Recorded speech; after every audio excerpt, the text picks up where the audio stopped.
علشان تكون شاطر وناجح وكمان محترف في مجال الكول سنتر أو خدمة العملاء، فأنت محتاج مجموعة من العوامل الأساسية اللي لازم تكون جواك ودايما تشتغل عليها وتطورها عشان توصل لمرحلة الاحترافية. وفي حلقتنا النهاردة هقولك على أهم العوامل الأساسية اللي أنت فعلا محتاجها. فلو مهتم خليك معايا لنهاية الحلقة، وتعالوا نروح نشوف الانترو ونرجع مع بعض مرة تانية.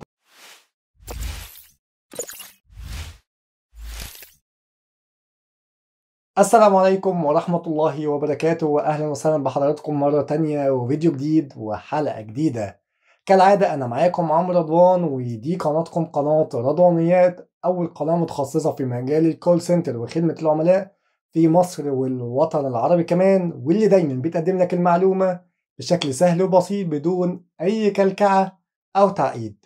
وفي البداية صل على الحبيب قلبك يطيب، وتعالى ندخل في تفاصيل حلقتنا النهارده بشكل سريع. بص يا صديقي العزيز، اي حد بيشتغل في اي مجال بيكون محتاج ينجح ويكبر، فهتلاقيه دايما بيدور على العوامل اللي بتساعده انه يوصل للهدف ده. وهو نفس الحال لاي واحد داخل مجال الكول سنتر وخدمة العملاء، برضه بيكون محتاج انه ينجح ويكبر ويوصل للهدف الخاص بيه، او انه ياخد المجال كارير باص ليه، فمحتاج انه يترقى بسرعة.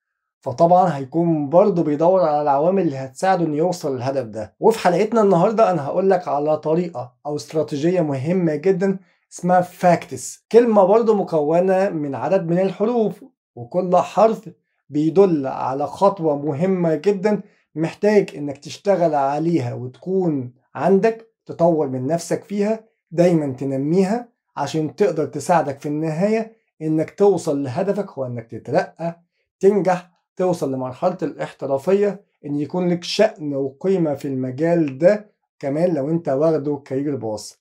فيلا يا صديقي العزيز، هات شايك اللي بتحبه او النسكافيه الخاص بيك، وركز معايا كده في حلقتنا النهاردة عشان هقولك على مجموعة الخطوات المرتبطة بالاستراتيجية او الطريقة اللي هنتكلم عليها النهاردة بشكل تفصيلي ان شاء الله.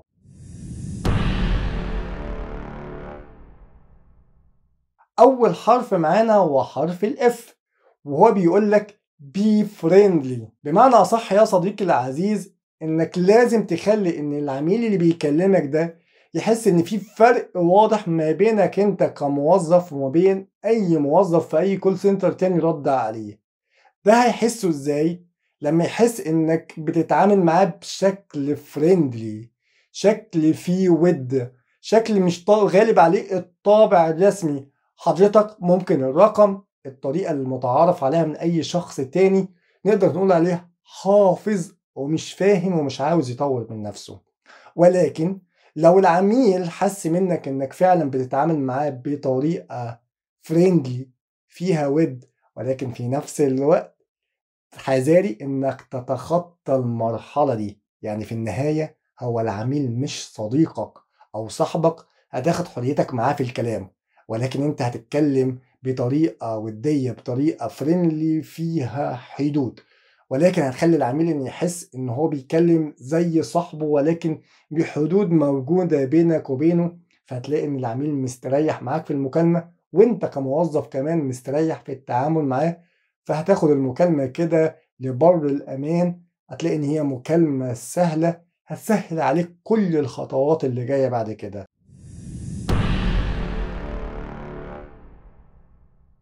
تاني حرف معانا هو حرف ال A، وبيقول لك use active listening. شفتوا؟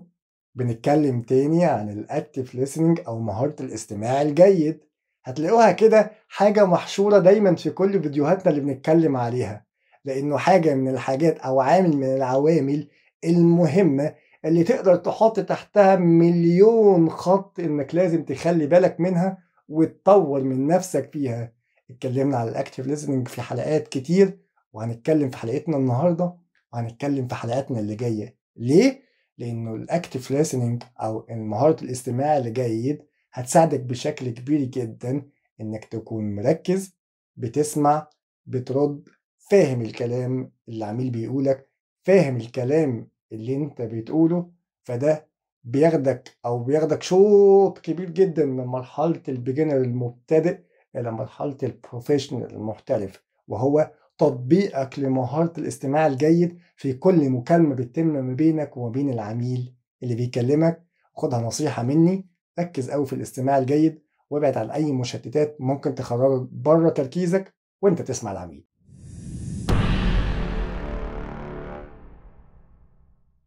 تالت حرف معانا هو حرف السي وبيقول لك stay calm even if the customer is not. يعني حتى لو العميل بيكلمك وهو منفعل غضبان، بيكلمك بحدة وتون عالية جدا، ما تنسقش ورا صوته العالي وترد عليه انت كمان بصوت عالي. لا، انت لازم ما تاخدش الامور بشكل شخصي وتكون هادي. ويا حبذا بقى انك تروح تشوف الحلقة اللي كنا بنتكلم عليها عن قالم تكنيك او الاستراتيجية او الطريقة اللي بتخليك تقدر تتحكم في انفعالاتك ومشاعرك وتخليك تسيطر على نفسك. هتفيدك بشكل كبير جدا في انك تطبق الخطوة الثالثة من الاستراتيجية برضه اللي بنتكلم عليها النهاردة، وان هي بي قلم، انك تكون هادي مش متأثر بحدة ولا انفعال العميل اللي بيكلمك. ما بتاخدش الامور بشكل شخصي، فده هيخلي العميل معاك حدته تقل، يتجاوب معاك، يكمل معاك المكالمة، يكون عنده قابلية ان يسمع الكلام اللي انت بتقوله. عشان كده دايما خليك هادي.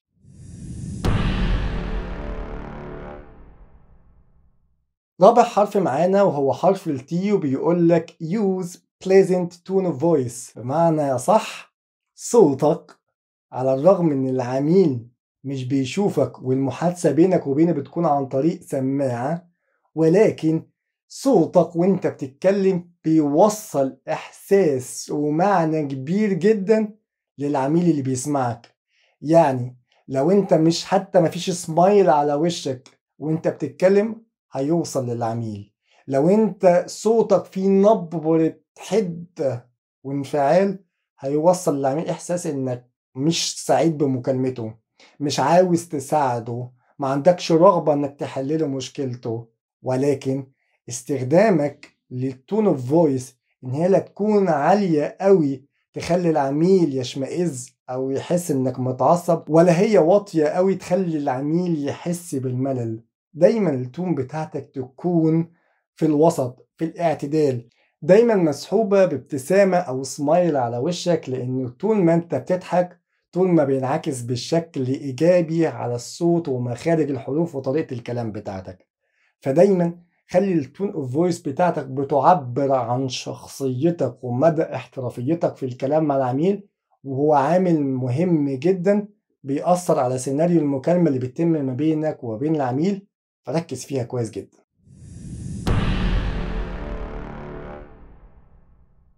رابع حرف معانا هو حرف الاس وبيقول لك use a smooth transition to avoid dead air. يعني إيه يا صديقي الكلام الكبير ده؟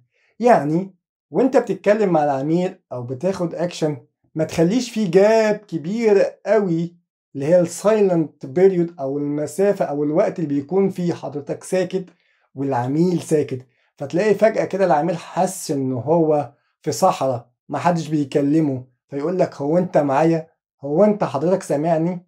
دايما خلي الفترات دي استغلها الاستغلال الامثل، بمعنى اتكلم مع العميل، عرفه ايه الاكشن اللي انت بتاخده على السيستم، انت بتعمل ايه دلوقتي، اسأله اسئلة متعلقة بمشكلته او طلبه او استفساره. خلي العميل معاك على ارض الواقع، ما تخليش فيه ديد اير او وقت يكون سايلنت، وقت ما فيهوش كلام، لانه ده له تأثير سلبي على العميل وعلى تجربته مع الشركة، وعلى كمان حضرتك كموظف بترد عليه. انك تكون دايما في تفاعل ما بينك وبينه على خلال المكالمة بيحسسه العميل انك شخص ذهنك حاضر، شخص موجود، شخص بتتفاعل معاه. الا انه هو ممكن يروح يكلم الاي في ار بقى او الخدمة الصوتية او يكلم الشات، ولكن مجرد انه بيكلمك انت كشخص فهو بيتعامل مع شخص حابب انه يتفاعل ويتجاوب معاه. علشان كده خليني في نهاية الحلقة اقول لك كالعادة يا صديقي، لو استفدت من الفيديو او عجبك قول لي في رأيك في الكومنتات، وكمان لو عاوزين فيديوهات جاية عن اي مواضيع انتوا حابينها اكتبوا لي وان شاء الله نلبي رغباتكم. وما تنساش لايك علشان ده اللي بيساعدنا على الاستمرار في المحتوى او في تقديم المحتوى ليك ان شاء الله. وكمان لو في شخص عزيز عليك حابب انك تشير معاه الفيديو يا ريت كمان خليه هو كمان يستفاد. ويا حبذا لو أنت عاوز تكون واحد من عيلتنا وتنضم للقناة عندنا ولسه مش مشترك، سجل اشتراكك وفعل الجرس على إشعارات الكل عشان يوصلك إشعار بكل فيديو جديد هنقدمه إن شاء الله. استنوني في الفيديو اللي جاي. سلام.